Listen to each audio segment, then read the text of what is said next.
I totally messed up on this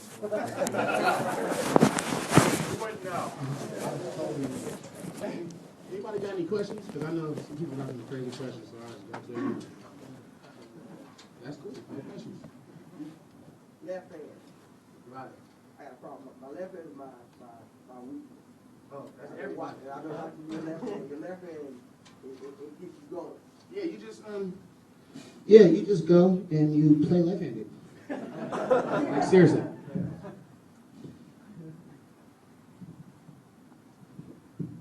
Yeah, I spent like a whole year playing left-handed, but I wouldn't, like I would do it at home and I would do it in church, but like important super gigs, I wouldn't do it. I would, start, prepare.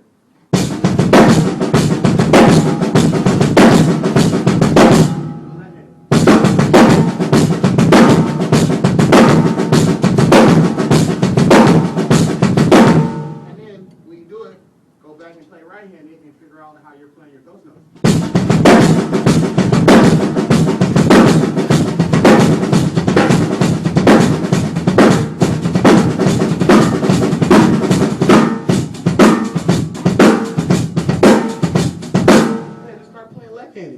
And then, that's basically what I did. Because, you could sit there all day and try to play with your left hand, but, like, the reason your right hand is faster is because you lead everything with your right hand. So you just got to switch the way you play. And maybe it's not even for, like, that long. And then I had, when I got into Mars Volta, all my ghost notes started getting louder because Omar's like, no, play it louder. And I'm like, dude, if I play it louder, it's no longer a ghost note. So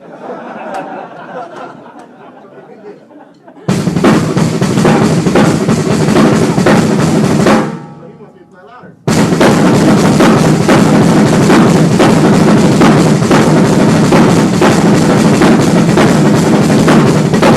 So, just playing around, dude, making up grooves and stuff like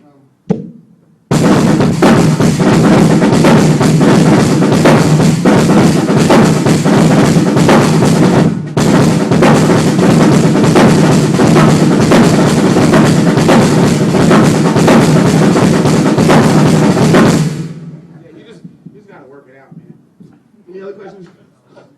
I have to ask, because your drumming fits the Mars Volta song so well, do they fit some of the instrumentation to your drumming, or do you fit your drumming to the instrumentation?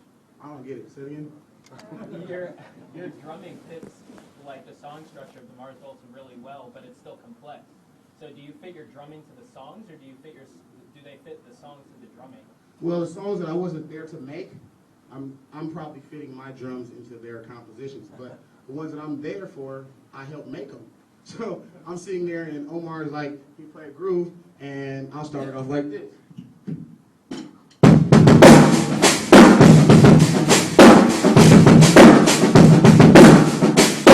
And then Crazy Omar is like, no, I'll play it on the crash. So I'm like, all right.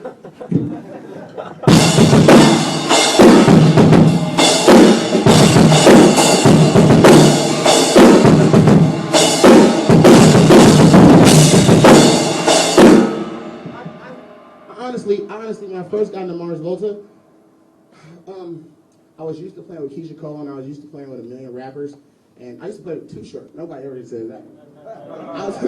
So playing with all the rappers and all that stuff, I'm used to like breaking down on the verse and all that stuff. But then when I got in the band, he's like, "No, man, play more, play more." So it started being crazy because I'm like, "This is the verse." And, I don't know. After a while, you get to know what people want. And the first album I made was Bedlam with them. No, I did records before them, before Bedlam. But Bedlam is when I really noticed that I was in a band that people knew the drummer. Like I never tripped on it. Like I was just like I always like Dennis let me sit in. Like I always talk about this. Like old people, they get weathered. They get weathered by time.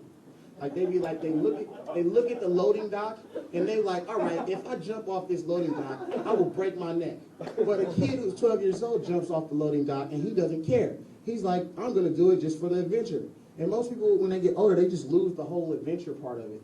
And I think that's probably why I was in the band, because I never even cared. I was like, all right, you know what I'm saying? I was just down the road with it.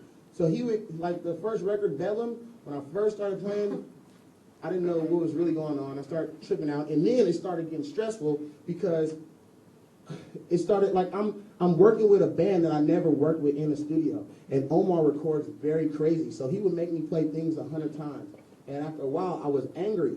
So like pretty much most of the takes you heard were the angry takes. Because he was playing with me. You know, some people poke at you to get you to do what they want. So he was definitely poking at me, and I was running out the studio, he's screaming and cussing at him and throwing things and all the things a temper tantrum could be. So then by the time I started doing the more records, it'd been like, you know, we did like 2 Mars Volta records that everybody heard, but we did like 6 records that people never heard. Like I, you know, did a couple Omar Rodriguez records. We did a Juliette Lewis record. We did a lot of stuff. So by Octahedron, which was the second record that I was on, I knew him very well. So to sit in the studio and, you know, a part that's happened before in another song, I knew that he wants me to go crazy on this part. So, you know, it was a lot easier. But the first one, I was stressed out and I was going crazy. So I kind of believe that the first stuff, I was fitting my drums into it, and the second time, I think it was just all of us creating in the studio. If that answers your question. Next question, you have. Speaking of Omar Rodriguez Lopez, he frequently releases solo work. Yeah. Have you ever considered working with him on any of that? He worked with Zach Hill. No, I worked with him on the record. I played on a couple solo records. I played on the one that I can't pronounce that starts with an X. like he does records and I can't even pronounce none of the names of the songs, much less the record. So it's just like yeah, I've done those records. The Zach Hill record was done before I was ever in the band.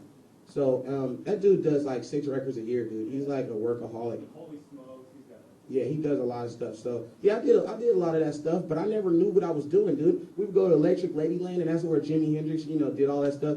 I'll be playing on the '60s Gretsch drum set, and then it'd go on an Omar Rodriguez record. And the whole time I thought it was a Mars Volta record. And so I never, you know what I'm saying? Like, and that's what was crazy about it. I was doing so much stuff and never knew why, and I was so down just because that's my boy. Like, I like Omar genuinely.